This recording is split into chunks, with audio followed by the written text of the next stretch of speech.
Hello दोस्तों, आपका इस आई सर्वोदय में स्वागत है। मैं नीतीश कुमार, आपका मेंटर। आज हम आपको सिक्स एनसीईआरटी जो हमारा चल रहा था उसका आपको आज ये सेकेंड चैप्टर जो बायोलॉजी का है वो मैं आपको डिस्कस करूंगा आप लोगों के सामने। जो विज्ञान का बायोलॉजी का, इसको आप लोग शुरू से लेकर लास्ट तक जरूर देखेंगे।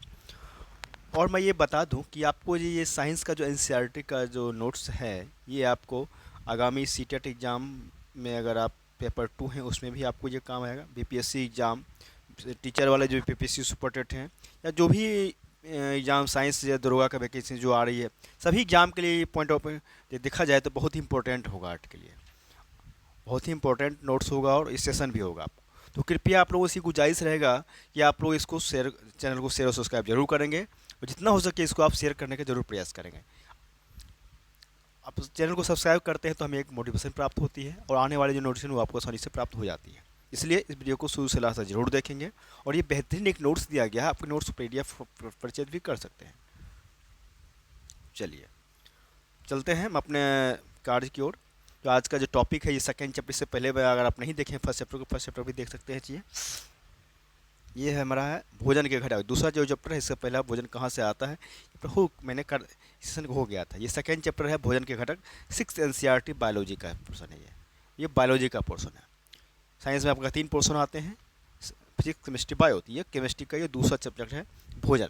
भोजन के बारे में समझना है कि भोजन कहाँ से आता है, कैसे, क्या भोजन घटक क्या क्या है।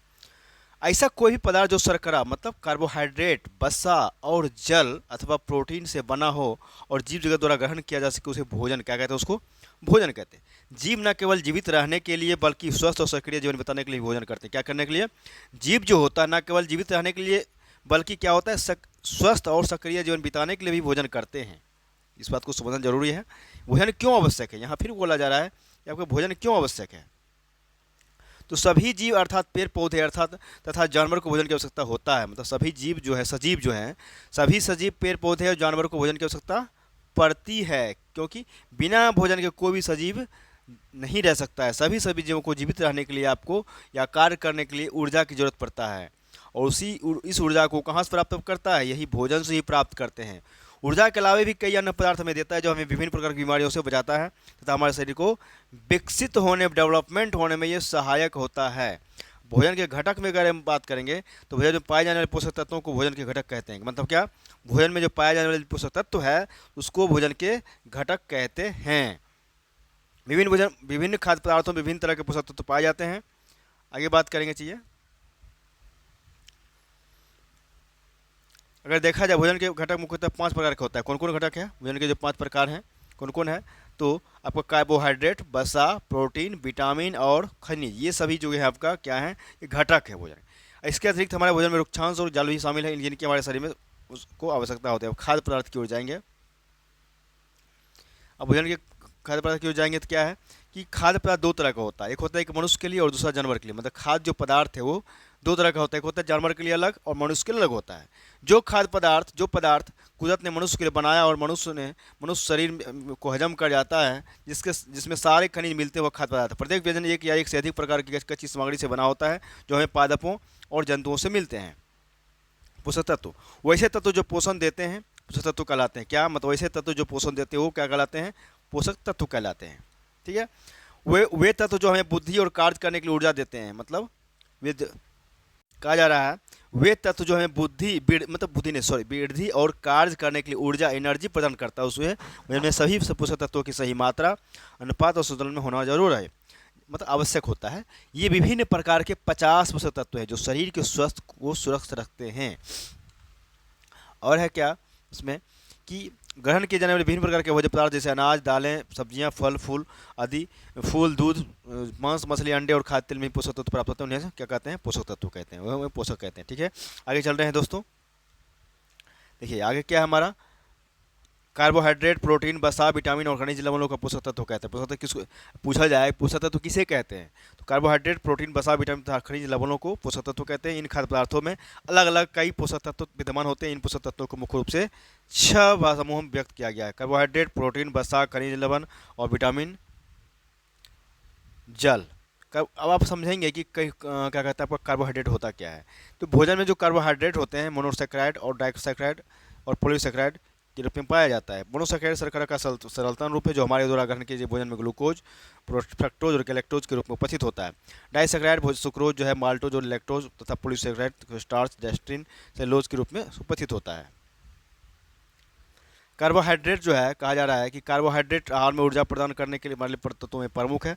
आहार में इसकी कमी होने पर ऊर्जा की कमी हो जाती है। आहार में जो इसकी कमी जब होगी तो क्या होगा, तो एनर्जी में वो कमी आ जाएगा। अब हमारे भोजन में पाए जाने वाले मुख्य कार्बोहाइड्रेट मंड और शर्करा के रूप में होते हैं।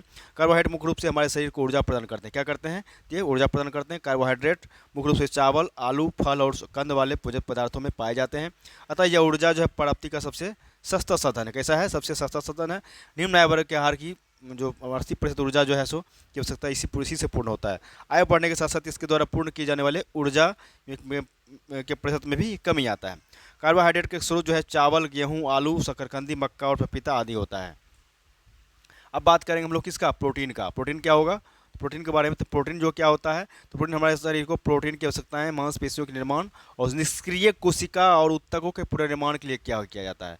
हमारी पेशियां जो है, अंग और यहाँ तक कि हमारे रक्त अधिकतर प्रोटीन के बने होते हैं। यदि हम अपने आहार में प्रोटीन का सेवन नहीं करेंगे तो हमारी क्षतिग्रस्त कोशिकाओं के पुनर्निर्माण या नई कोशिकाओं का निर्माण नहीं हो पाएगा। हमारे शरीर में जो है प्रोटीन पशु और पौधों तथा दोनों स्रोतों से प्राप्त होता है। प्रोटीन का अर्थ क्या होता है कि पहले आने वाला, क्योंकि प्रोटीन अन्य पोषक तत्वों में एक महत्वपूर्ण तत्व है। पानी के बाद शरीर का जो सबसे बड़ा घटक प्रोटीन होता है।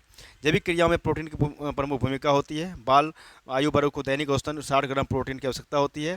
प्रोटीन जो है प्राणीज व वनस्पति दोनों ही तरह के खाद्य पदार्थों से प्राप्त होता है। मुख्य रूप से प्रोटीन मांस, मछली, अंडे, दूध और अंडे से दूध एवं दूध से बने पदार्थों से मिलकर बनना होता है।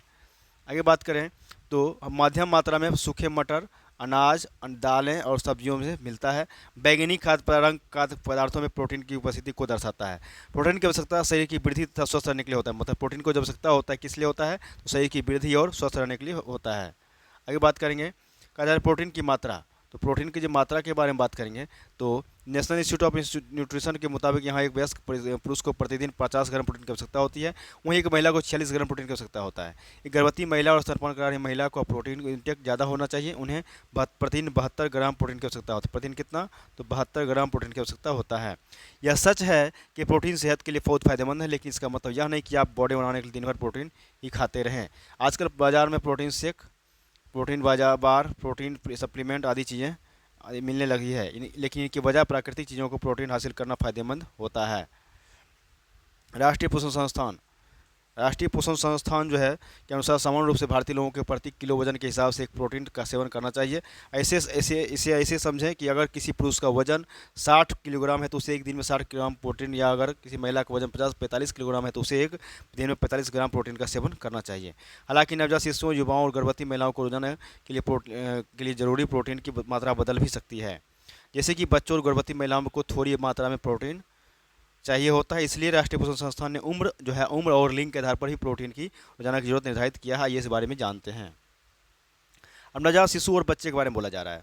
उसके बारे में क्या कहा जा रहा है कि जो है आपको बच्चों के लिए प्रोटीन उतना ही जरूरी जितना बड़ों के लिए। मतलब प्रोटीन जो है वो आपको बच्चों के लिए जितना जरूरी उतना बड़ों के लिए भी जरूरत पड़ता है। प्रोटीन जो है बच्चों के शारीरिक विकास में अहम भूमिका निभाता है। मतलब शारीरिक जो बदलाव होता है, वृद्धि होता है, उसमें विकास में अहम भूमिका निभाता है। आइए इसके बारे में समझेंगे। जैसे 6 महीने के बच्चे के लिए 6.26 ग्राम, 6 से 12 के लिए 14.20 ग्राम, 1 से 3 साल के 16.70, 4 से 7 के 20.10 ग्राम, 7 से 9 के लिए 29.50 ग्राम।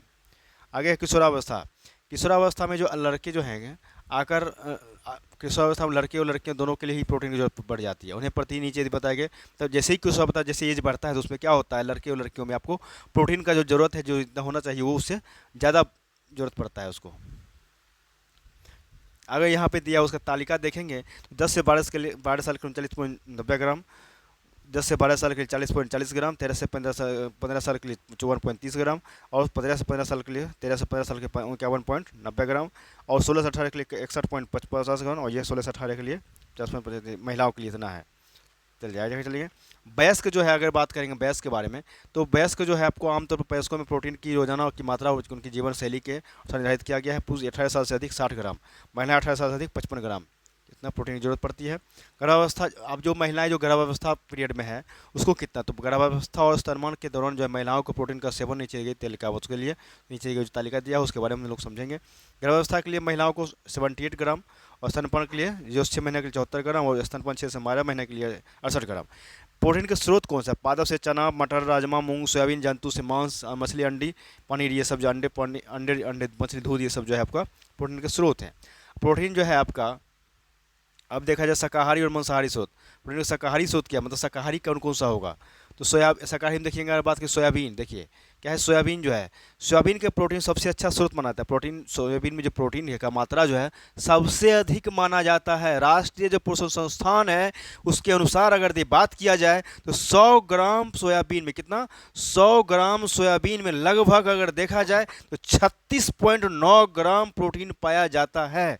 आप लोगों का अगर जिन्होंने भी अभी तक हमारे चैनल को सब्सक्राइब नहीं किया है तो आपको ये जरूर शेयर सब्सक्राइब जरूर करना चाहिए, क्योंकि आपका जो अगर आगे आने वाली नोटिफिकेशन वो आपको आसानी से प्राप्त हो सके, और हमें एक तरह से मोटिवेशन भी प्राप्त होता है कि मैं इतना आपको वीडियो सेशन टाइम निकाला, तो इसके लिए हमें चीज़ें आप लोग दे रहे हैं चीज़ें, ये सबसे बड़ा इंपॉर्टेंट है चीज़ें। और देखा जाए तो आगे आगामी जो भी एग्जाम अगर आप दे रहे हैं सब में एक एनसीईआरटी का बहुत बड़ा रोल रहेगा। चाहे आप सुपर टेट दे रहे हैं, टीचर का एग्ज़ाम दे रहे हैं, या मान लीजिए बीपीएससी 69 दे रहे हैं, या यूपीपीएस आगे देंगे, या यूपीएससी 2024 देंगे, सब में आपका एनसीईआरटी का रोल है। बिना या सीटेट भी है, 20 अगस्त को आपका सीटेट भी है, उसमें पेपर 2 में अगर बात करें तो वहाँ भी आपको साइंस या आर्ट का ज़रूरत पड़ेगा वहाँ भी, क्योंकि वो जो साइंस वाले हैं साइंस का, जो आर्ट वाले आर्ट का। तो अगर देखा जाए कुल मिला ओवरऑल देखें तो किसी भी कोई ऐसा एग्जाम नहीं है जिसमें कि आपको साइंस की जरूरत या एनसीईआरटी की जरूरत नहीं है। एनसीईआरटी को अगर आप पढ़ लिए तो ये बेसिक कॉन्सेप्ट आपका क्लियर है। जब तक आप बेसिक कॉन्सेप्ट क्लियर कर लिए तो आपका जो है आगे जो भी किताब और रेफरेंस बुक पढ़ेंगे तो वहाँ पे आपको क्वेश्चन बनेंगे, क्योंकि बेसिक कॉन्सेप्ट ही जरूरत पड़ता है आपका जनरल कंपटीशन में। जनरल कंपटीशन लिहाज से देखा जाए तो एनसीईआरटी सबसे बेस्ट मेथड है किसी भी एग्जाम को क्वालिफाई करने के लिए।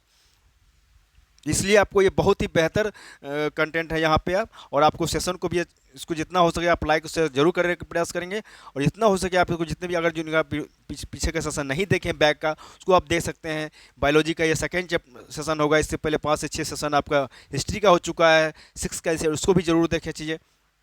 और नोट्स को जिनको परचेज करना है मैंने उनको बोल दिया है 499 का, ये 499 में आपको जो है ये पैकेज 6 to 10 का आप ले सकते हैं। टोटल ओवरऑल ओवरऑल का पीडीएफ आपको तैयार है, आप उसको ले सकते हैं, परचेज कर सकते हैं। ये आपको बनाया हुआ नोट्स, इसके लिए आपको टाइम की जरूरत नहीं है। यहाँ पे जैसे अगर आप एनसीईआरटी बुक लेके आते हैं तो उसको आप पहले पढ़िए, उसका फिर उसका नोट्स बनाना होता है। यहाँ नोट्स बना हुआ एकदम सरल भाषा में दिया गया है, जो कि आपको समझने में कोई परेशानी नहीं होगी, इसलिए इसको जरूर परचेज करें। ठीक है, चलिए यहाँ क्या था हमको, अगर हम यहाँ चल रहे थे आपको कि जिससे रोजाना के लिए जरूरी प्रोटीन का एक बड़ा हिस्सा आप हासिल कर सकते हैं। आप किसी भी डिश में सोयाबीन का उपयोग कर सकते हैं, किसी भी डिश में कहने का मतलब यह है कि सोयाबीन का उपयोग कर सकते हैं। अब चले हम पनीर क्या होता है, तो दूध से बनी चीज़ों में प्रोटीन की मात्रा बहुत ज़्यादा, मतलब जो भी चीज़ें अगर दूध से बना हुआ है उसमें आपको अगर देखा जाए तो प्रोटीन की मात्रा सबसे ज़्यादा होता है। आपको बता दें कि 100 ग्राम पनीर में मतलब 27 ग्राम प्रोटीन मिलता है। इसके अलावा खोआ, स्किम्ड मिल्क में भी लगभग इतनी मात्रा में प्रोटीन मिलती है। प्रोटीन के लिए आप नाश्ते में पनीर या स्किम या मिल्क का सेवन कर सकते हैं। अब आ रहे हैं दाल, बचपन से आप पढ़ते आ रहे हैं कि दाल में बहुत अधिक मात्रा में प्रोटीन मिलता है। यह बात पूरी तरह सच है कि आप चाहे किसी भी दाल का सेवन करें उससे प्रोटीन की जरूरी मात्रा आसानी से मिल जाती है। अगर देखा जाए इसके बारे में तो इसका आंकड़ा करीब 100 ग्राम दाल में प्रोटीन की मात्रा लगभग 22.6 ग्राम होती है, जो आपके लिए पर्याप्त। इसके लिए रोजाना लंच और डिनर में दाल का सेवन जरूर करें। अब यह है ड्राई फ्रूट, काजू और बादाम में भी प्रोटीन अच्छा स्रोत है। आखिर उनसे 100 ग्राम काजू या बादाम में 20.2 ग्राम प्रोटीन मिलता है। आप शाम को स्नैक्स के रूप में इसका सेवन कर सकते हैं। दूध में विटामिन और खनिजों का भंडार पाया जाता है, इसलिए इसे कुछ लोग इसे संपूर्ण आहार मानते हैं। आपकी जानकारी को बता दें तो दूध में प्रोटीन की मात्रा में पर्याप्त मात्रा में पाया जाता है। आंकड़ों को 100 ग्राम गाय या भैंस के दूध में 3.6 ग्राम प्रोटीन पाया जाता है। इसके लिए रोजाना 1 गिलास दूध पीने से शरीर की प्रोटीन की काफ़ी जरूरत पूरी हो जाती है। मूंगफली की बात करें, देखिए मूंगफली भी प्रोटीन का बहुत अच्छा स्रोत है। मूंगफली में कैलोरी और विटामिन के साथ प्रोटीन की भी उचित मात्रा में मिलता है। मूंगफली शरीर को भरपूर पोषण प्राप्त करती है, पोषण देती है। आंकड़ों के अनुसार 100 ग्राम मूंगफली में आपको 20.2 ग्राम प्रोटीन मिलता है। आप इसे शाम को स्नैक्स में भी ले सकते हैं। प्रोटीन के मांसाहारी स्रोत, शाकाहारी चीज़ों की तुलना में देखा जाए तो मांसाहारी चीज़ों में प्रोटीन की मात्रा अधिक मिलता है। अगर आप नॉनवेज खाने के शौकीन हैं तो आप आसानी से प्रोटीन हासिल कर सकते हैं। आइए प्रोटीन के मुख्य मांसाहारी स्रोतों के बारे में बताते हैं या जानते हैं। मतलब क्या मछली के बारे में हम समझेंगे तो सी फूड खाने वाले के लिए बहुत अच्छी बात है। उनके प्रोटीन का सेवन करने के लिए ज़्यादा इधर भटकने की जरूरत नहीं है, क्योंकि मछलियों में पहले से ही प्रोटीन की मात्रा अधिक होती है। राष्ट्रीय पोषण संस्थान द्वारा बताए गए आंकड़ों के अनुसार 100 ग्राम कितना 100 ग्राम मछली से लगभग 24.6 ग्राम प्रोटीन प्राप्त होता है। कितना दोस्तों? तो 100 ग्राम जो मछली है अगर खाएंगे उसमें से आपको लगभग 25 ग्राम के समथिंग आपको क्या है तो प्रोटीन प्राप्त होगा। चिकन की बात किया जा रहा है तो मछली के बाद अगर बात करें चिकन भी आपका जो है एक प्रोटीन का सबसे अच्छा स्रोत माना जाता है और 100 ग्राम चिकन से आप लगभग 22.8 लगभग 23 ग्राम प्रोटीन हासिल कर सकते हैं। आपकी जानकारी को बता दें ग्रिल्ड चिकन का भी सेवन करना फायदेमंद होता है। मीट की बात करें चिकन और मीट के बाद मीट दोनों ही प्रोटीन की मात्रा लगभग बराबर होती है। 100 ग्राम मीट में आपको लगभग 22.2 ग्राम प्रोटीन मिलता है। प्रोटीन की मात्रा ज़्यादा होने की वजह से क्या है तो बहुत अधिक मात्रा में मीट के सेवन का परहेज करना चाहिए। अब आ जाएंगे हम लोग अंडे भी प्रोटीन के स्रोत हैं। अंडों में प्रोटीन के अलावा बाकी कई अन्य जरूरी पोषक तत्व और विटामिन के शरीर भी आसानी से मिल जाते हैं क्योंकि रोजाना सुबह नाश्ते में अंडों का सेवन करना बहुत ही फायदेमंद माना जाता है। 100 ग्राम अंडे में लगभग 15.7 ग्राम प्रोटीन मिल जाता है। प्रोटीन सप्लीमेंट प्रोटीन के प्राकृतिक स्रोत के अलावा कुछ लोग प्रोटीन सप्लीमेंट का भी इस्तेमाल करते हैं जिस वास्तव में इसकी जरूरत तब पड़ती है जब प्राकृतिक स्रोत से आपकी रोजाना की जरूरत पूरी नहीं हो पा रही है। तो आमतौर पर जो लोग क्या करते हैं बहुत ज़्यादा मेहनत करते हैं जैसे एथलीट या खिलाड़ी इनकी प्रोटीन की जरूरत सिर्फ डाइट से पूरा नहीं हो सकता है, इसलिए से प्रोटीन सप्लीमेंट लेने की जरूरत पड़ती है। यही कारण है कि एथलीट या खिलाड़ी या बॉडी बिल्डिंग वाले लड़का इसका जरूरत पड़ता है। यही कारण है कि एथलीट यह बात हमेशा ध्यान में रखें कि जिम ट्रेनर के कहने पर इस प्रोटीन सप्लीमेंट लेना शुरू ना करें बल्कि पहले चिकित्सक की सलाह लें उसके बाद इसे अपनाएं। वसा यह शरीर ऊर्जा को प्रदान करता है यह तथा वैसा विटामिन ए डी ई के वसा में घुलनशील होने के कारण शरीर को इन विटामिनों की आपूर्ति भी करता है। वसा में प्राप्त वसीय अम्ल उत्तक को स्वस्थ रखता है। कागज पर तेल का धब्बा खाद्य पदार्थों में वसा की उपस्थिति को दर्शाता है। आगे बात करेंगे वसा जो है हमारे शरीर को ऊर्जा मिलती है। वसा शरीर के तापक्रम को स्थिर बनाए रखने में सहायता करती है। शरीर के कोमल अंगों जैसे हृदय फेफड़ा और गुर्दे आदि के चारों ओर वसा की एक सुरक्षात्मक परत पाई जाती है जो क्या करता है आकस्मिक जो आघात जो है उसको इन अंगों को सुरक्षा प्रदान करता है। वसा द्वारा भोजन का स्वाद रुचिकर बनता है मतलब वसा द्वारा जो भोजन का स्वाद जो होता है रुचिकर होता है इंटरेस्टिंग होता है और व्यक्ति के खाने की इच्छा भी तीव्र होती है। अतः भोजन में वसा की एक निश्चित मात्रा का होना भी आवश्यक जरूरी होता है। वसा का स्रोत कौन कौन सा है? पादप से मूंगफली तिल गिरी तेल तंतु से अंडे मछली मांस दूध घी क्रीम आदि मक्खन आदि। वसा अर्थात चिकनाई शरीर को एक क्रियाशील बनाए रखने में भी सहयोग करती है और वसा शरीर के लिए उपयोगी है किंतु इसकी अधिकता हानिकारक भी हो सकती है। यह मांस और वनस्पति समूह दोनों प्रकार से प्राप्त होता है। इससे शरीर को दोनों कार्यों में भी शक्ति प्राप्त होती है। वसा का सही मात्रा में अगर भोजन देखा जाए तो स्वस्थ मनुष्य के लिए वसा से मिलने वाली कैलोरियाँ आपकी कुल कैलोरी में 30% से अधिक नहीं होना चाहिए। इस 30% में कुल कैलोरी में 7 से 10% संतृप्त वसाओं और 10 से 15% मोनोसैकेराइड वसाओं और 10% बहुसंस्कृत वसाओं का भी होना चाहिए। अब आएंगे हम लोग खनिज पे। खनिज में क्या है तो हमारे शरीर के उचित विकास और अच्छे स्वास्थ्य के लिए प्रत्येक खनिज लवण की जरूरत भी पड़ता है। खनिज का स्रोत कौन कौन सा था अब बात करें। आयोडीन अदरक केकड़ा। फास्फोरस का स्रोत कौन सा है आपका देखेंगे दूध केला गेहूँ। लोहे के स्रोत पालक सेब यकृत। कैल्शियम के स्रोत दूध अंडा और खनिज जैसे कार्बनिक पदार्थ जो अस्थियों एवं दांतों रक्त और हार्मोन आदि के निर्माण के लिए आवश्यक होता है। ये ऐसे सुरक्षात्मक भोज्य पदार्थ हैं जो शरीर के विभिन्न भागों में क्या है जो शरीर के विभिन्न रोगों से सुरक्षा प्रदान करता है। हमारे शरीर में विभिन्न खनिज लवणों की आवश्यकता होती है। इनमें सबसे प्रमुख कैल्शियम और आयरन होता है। विटामिन ऐसे पदार्थ है जो शरीर को स्वस्थ रखने और विकास के लिए जरूरी होते हैं। ये तत्वों का एक समूह है जो शरीर की कोशिकाओं के कार्य वृद्धि और विकास के लिए भी जरूरी होता है। आगे बात करें ये शरीर को ठीक तरह से कार्य करने के लिए मदद कर मुख्य तौर पर 13 तरह के विटामिन होते हैं। विटामिन के प्रकार विटामिन मुख्य तरह से रूप से 13 प्रकार का होता है। विटामिन जो है आपका मुख्य रूप से देखा जाए तो 13 प्रकार यह प्रकार होता है। यह 2 भागों में बटा होता है। विटामिन का एक भाग वसा में घुलनशील होता है दूसरा भाग पानी में घुलनशील होता है। Vitamin A retinol. Vitamin A क्या है रेटिनॉल। Vitamin B1 thiamine. देखिए याद करने की बात है यहाँ से क्वेश्चन आते भी हैं। Vitamin B1 thiamine vitamin B2 riboflavin vitamin B3 niacin vitamin B5 pantothenic acid B6 pyridoxine B7 biotin vitamin B9 folate या फोलिक एसिड। आगे बात करेंगे vitamin B12 cyanocobalamin vitamin C ascorbic acid vitamin D calciferol vitamin E tocopherol और vitamin K phylloquinone. आगे बात करेंगे भोजन के घटक। वसा में घुलनशील विटामिन जो है देखिए इसके बारे में क्वेश्चन आता है। वसा में जो घुलनशील विटामिन है यह क्या है तो विटामिन का यह प्रकार वायु के शरीर के वसायुक्त ऊतकों में जमा हो जाते हैं। इसमें मुख्य रूप से विटामिन ए डी ई के शामिल है। ये विटामिन डाइटरी फैक्ट के रूप में आसानी से प्रस्तुत हो सकता है। ए डी ई के जो विटामिन है ये क्या है वसा में घुलनशील विटामिन है। वसा में घुलनशील विटामिन जो है ये आपका क्या कह रहा है, विटामिन के अधिकतर प्रकार में पानी में घुलनशील होते हैं। ये मुख्य रूप से 9 है। और वसा में घुलनशील विटामिन की तरह यह शरीर में जमा नहीं होते, बल्कि पानी में घुलकर मूत्र के माध्यम से शरीर में बाहर आ जाते हैं। शरीर में इन विटामिनों को कमी को रोकने के लिए उन्हें नियमित रूप से लेना पड़ता है। हालांकि इनमें विटामिन B12 एकमात्र ऐसा पानी में घुलने वाला विटामिन है जो लीवर में सालों तक स्टोर रह सकता है। कितना? तो ये सालों तक स्टोर रह सकता है। पौष्टिक आहार सेवन नहीं करना, कहा जा रहा है क्या? तो पौष्टिक आहार भोजन नहीं सेवन नहीं करना, क्योंकि मनुष्य के देखा रहा है, मनुष्य के शरीर को खाद्य पदार्थों की जड़ी पोषक तत्व तो मिल जाते हैं। ऐसे में ही उच्च गुणवत्ता वाले खाद्य पदार्थ खाने से शरीर में विटामिन का स्तर संतुलित होता है। वहीं जब शरीर को पौष्टिक आहार नहीं मिल जाता है तो विटामिन की कमी हो जाती है, और कई बार विटामिन की कमी कुपोषण का कारण भी बन जाती है। मॉल ऑर्गेनाइजेशन, विटामिन की कमी के का एक कारण मॉल ऑब्जर्वेशन भी हो सकता है। दरअसल यह स्वास्थ्य संबंधी स्थिति है। क्या है? तो जिसमें शरीर में भोजन में पोषक तत्वों को अवशोषित करने में असफल होता है। यह स्थिति छोटी आंत में किसी प्रकार की समस्या के कारण उत्पन्न हो सकती है। शारीरिक समस्या की बात करेंगे आगे।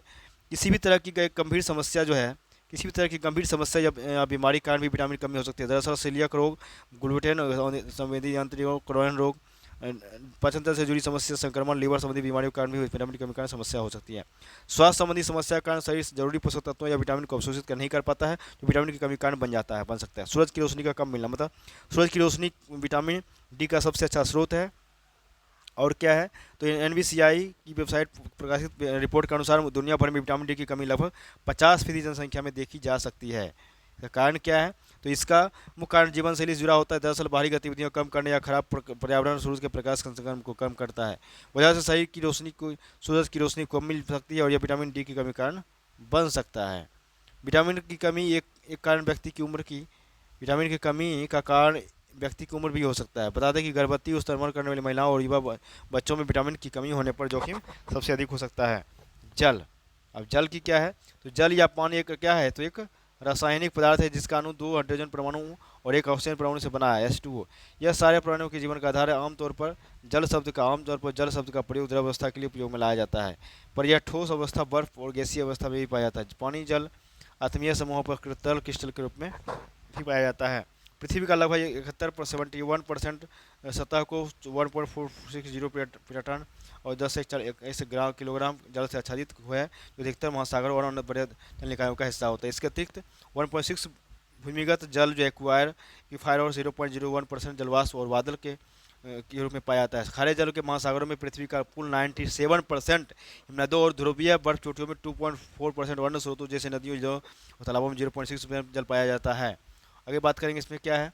तो पृथ्वी पर जल की बहुत एक छोटी मात्रा पानी की टंकी, जैविक निकाय, विनिर्मित उत्पादों के भीतर और खाद्य प्रणाली में निर्मित है। बर्फीली चोटी, हिमनद, उखाड़ या झीलों का कई बार धरती पर जीवन के लिए साफ जल उपलब्ध कराता है। जल लगातार एक चक्र में घूमता रहता है। क्या होता है? जल तो लगातार एक जल चक्र में घूमता रहता है, जिसे जल चक्र कहते हैं। इसमें वाष्पीकरण या ट्रांसपिरेशन, वर्षा और बहकर सागर में पहुंचना शामिल है। हवा जो है जल वाष्प को के स्थल के ऊपर उसी दर से उड़ा ली जाती है जिस गति से बहकर समुद्र में पहुंचता है। लगभग 36 TT प्रतिवर्ष भूमि पर 107 TT वर्षा के अलावा वाष्पीकरण अतिरिक्त योगदान देता है। साफ और ताज़ा पेयजल मानवीय और जीवन के अन्य जीवन के लिए भी आवश्यक है, लेकिन दुनिया के कई भागों में खासकर विकासशील देशों में भयंकर जल संकट है। देखा जाए तो दुनिया के कई भागों में खासकर विकासशील जो कंट्री है वहाँ पे आपको भयंकर जल संकट देखने को मिल रहा है। अनुमान है कि 2025 तक विश्व की आधी जनसंख्या जल संकट से 2-4 हो जाएगी। जल विश्व व्यवस्था में एक महत्वपूर्ण भूमिका निभाता है, क्योंकि रासायनिक पदार्थों की एक विस्तृत श्रृंखला के लिए भी विलायक के रूप में कार्य करता है। औद्योगिक प्रशीतन और परिवहन को सुगम बनाता है। देखा जाए तो मीठे जल की लगभग 70% की आपूर्ति जो है सबको खेतों में ही हो जाता है, कृषि में ही हो जाता है। पदार्थों में से है जो पृथ्वी पर प्राकृतिक रूप से सभी 3 अवस्थाओं में प्राप्त होता है। जल जो है आपका, जल पृथ्वी पर कई अलग अलग रूपों में मिलता है, जैसे आसमान में जलवाष्प और बादल, समुद्र में समुद्री जल और कभी कभी हिम से, पहाड़ों में हिमनद और नदियाँ, और तल में भूमि पर एक्वाफायर के रूप में। जल में कई पदार्थों को घोला जा सकता है, जिससे एक अलग स्वाद और गंध प्रदान करते हैं। वास्तव में मानव और जानवरों के समय के साथ दृष्टि विकसित हो गई है, और इसके माध्यम से ही वो जल के पीने का योग्यता का मूल्यांकन करने में सक्षम हो जाते हैं, और वह नमकीन या सड़ा हुआ जल नहीं पीते। मनुष्य ठंडे से गुनगुना जल पीना पसंद करते हैं, और ठंडे जल में क्या होता है? रोगाणुओं की संख्या काफ़ी कम होने की संभावना होती है। शुद्ध जल H2O स्वाद में फीका होता है, जबकि झरने या लवणित जल मिनरल वाटर का स्वाद इनमें मिले खनिज के लवणों के कारण होता है। सोते में झरने के पानी या लवणित जल की गुणवत्ता से अभिप्राय इनमें विषैले तत्व, प्रदूषक और रोगाणुओं की उपस्थिति से होता है। हमारे जल में महत्वपूर्ण, देखिए क्या कहा जा रहा है आपको यहाँ पे कि पानी सभी जीवों के लिए एक महत्वपूर्ण विलायक होता है और पृथ्वी पर सतह पर बहुत में मिलने वाला एक यौगिक है। जल का हमारे शरीर में महत्व इंपॉर्टेंस कैसे है कि पूरे शरीर में ऑक्सीजन पहुंचाने का काम भी पानी ही करता है। मनुष्य के शरीर में अधिकतर अंगों में पानी ही पाया जाता है। बेहद कम लोग ही जानते होंगे कि लेकिन ठोस और कड़ी महसूस होने के कारण हमारे हड्डियों में भी 22% पानी होता है। हमारे दांत में 10%, इसकी में 20%, दिमाग में 74.5%, 10%, मांसपेशी में 75.6, जबकि खून में 83% पानी होता है। संतुलित आहार, देखिए अब आ रहे हैं हम लोग कहाँ, संतुलित आहार पे। ऐसा आहार वे सभी चीज़ों उचित मात्रा में मौजूद हों और शरीर निर्माण के लिए आवश्यक होता है निर्वाह के लिए, तो ऐसे ही भोजन में शरीर की भली भांति पोषण करता है होता है। उससे प्राप्त शक्ति और ताप की उपलब्धि होती है, जिससे तथा स्वास्थ्य और आयु की वृद्धि हो जाती है। संतुलित आहार में कार्बोज, वसा, प्रोटीन, खनिज लवण, जल तथा सही प्रकार के प्रोटीन उचित मात्रा में होते हैं, जिनसे शरीर की सभी आवश्यकताओं की पूर्ति हो जाती है। यदि इन खाद्य तत्वों में किसी एक खाद्य तत्व का सेवन किया जाएगा तो स्वाभाविक है कि उससे शरीर की अन्य आवश्यकताएं भी पूरी हो जाएगी, पूरी ना हो सकेगी। फलतः धीरे धीरे पूर्ण पोषण न मिल पाने के कारण छीन हो जाएगा। क्या हो जाएगा? छीन हो जाएगा। भोजन के इन प्रकार के पोषक तत्वों का अलग अलग कार्य होता है, इनके ठीक अनुपात में होने से ही हमारा शरीर स्वस्थ रहता है। अतः विभिन्न प्रकार के खाद्य पदार्थों के मिश्रण से बने उस आहार को जो हमारे शरीर को स्वर्ण सभी पौष्टिक तत्व हमारी शारीरिक आवश्यकताओं के अनुसार उचित मात्रा में प्रदान करता है, और क्या कहलाता है? ये संतुलित आहार कहलाता है। हमारा शरीर जो है आहार संतुलित तभी कहलाएगा जब हमारे शरीर ज़रूरतों को पूरा कर पाएगा। हमारे शरीर ज़रूरतों को कई कारणों पर निर्भर करती है, जैसे आयु, लिंग, जलवायु, शारीरिक कार्य आदि। हमारा संतुलित आहार भी इन्हीं कारणों पर निर्भर करता है। संतुलित आहार वह भोजन है जिसमें विभिन्न प्रकार के खाद्य पदार्थ है, जिसमें विभिन्न प्रकार के खाद्य पदार्थ ऐसी मात्रा और समानुपात में हो जिससे कैलोरी, खनिज लवण, विटामिन, वन्य पोषक तत्वों की आवश्यकता समुचित रूप से पूरी हो सके। इसके साथ साथ पोषक तत्वों का कुछ अतिरिक्त मात्रा में प्रावधान हो ताकि पर्याप्त मात्रा में भोजन मिलने की अवधि में इनकी आवश्यकता पूर्ति हो सके। यदि इस परिभाषा में पढ़ जाए तो इनमें 3 मुख्य बातें होता है। क्या होगा 3 मुख्य पॉइंट? तो संतुलित आहार जो है इसमें संतुलित आहार में विभिन्न खाद्य पदार्थ भी शामिल होते हैं। संतुलित आहार उसमें बहुत सारा संतुलित आहार भोजन में शरीर में जो है पोषक तत्वों की जरूरतों को पूरा करता है। और क्या करता है संतुलित आहार? तो संतुलित आहार पर्याप्त और पर्याप्त मात्रा में भोजन मिलने की अवधि के लिए पोषक तत्व प्रदान करता है। संतुलित भोजन क्या है अब समझेंगे कि संतुलित भोजन क्या है। अब समझेंगे क्या कि संतुलित भोजन होता क्या है।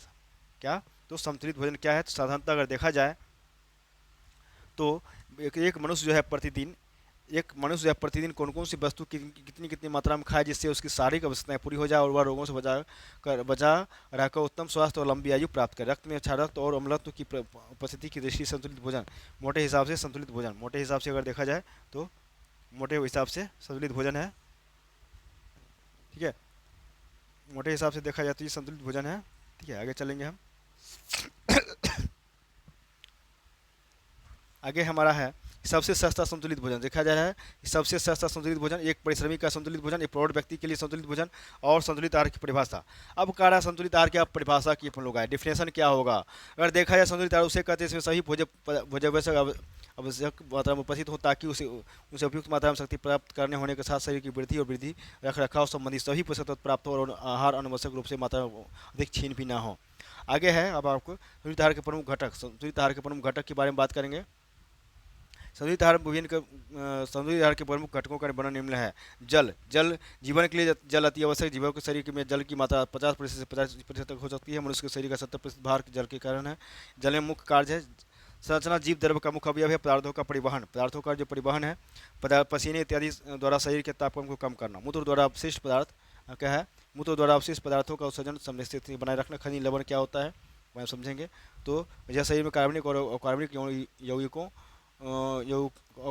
कार्बनिक अणुओं या में होते हैं। शरीर में पाए जाने वाले मुख्य खनिज इस प्रकार है। गंधक युक्त अमीनो एसिड प्रोटीन के निर्माण में सहायक होता है। कैल्शियम फास्फोरस के साथ मिलकर हड्डी दांतों के निर्माण में सहायक होता है। फास्फोरस से कोशिका कला की संरचना है तो फास्फोरिक निर्माण होता है।